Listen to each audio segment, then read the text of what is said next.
Now, Rick Santorum went to Penn State. In fact, we'd done a story about how at a frat there, he had a nickname, the Rooster, which sounds fun. And of course, there was the Jerry Sandusky scandal at Penn State. Now, that doesn't speak poorly of Rick Santorum. He had nothing to do with the scandal. He went to school there decades before it ever happened. Has nothing to do with him whatsoever. Obviously, as it has nothing to do with all the people who went to Penn State and had nothing whatsoever to do with either Sandusky, the football program, and even if they were with the football program, they didn't make the decisions. They don't know anything about it. But it doesn't matter, because apparently Rick Santorum feels more loyalty to protecting his alma mater than he does to child rape victims.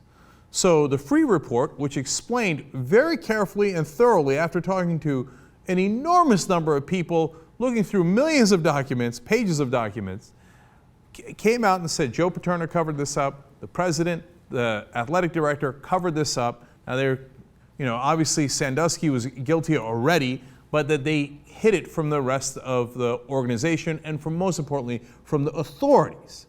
Here comes Rick Santorum saying, not buying it. I love the tough punishment. I'm glad they didn't do the death penalty.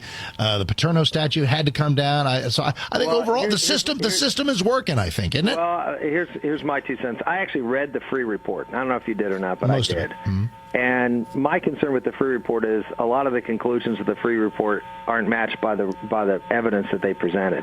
I encourage anybody who really wants to dig into this to read the report and see whether the conclusions that Judge Freeh makes really fit with the evidence that he's presented, and I can tell you in a lot of areas it's pretty darn thin.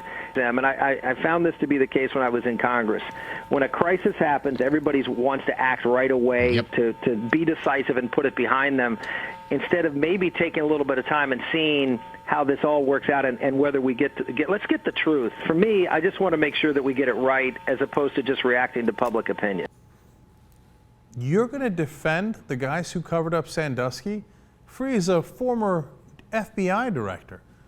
This was an incredibly thorough. You're going to defend the Sandusky cover-up? Why? Because, I went to Penn State.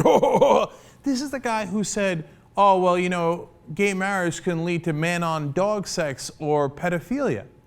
But wait a minute. This is pedophilia.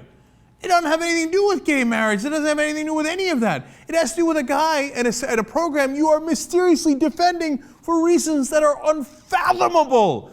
My God, you're now one of the leaders of the Republican Party. You just ran for president, almost won. And Mr. Family Values is going to come out and defend the guys who covered up child rape? Oh, come on. I mean, first of all, it's monumentally stupid. And then second of all, this guy has no values at all. Look at his priorities. My alma mater! So a couple of 10 kids got raped at least.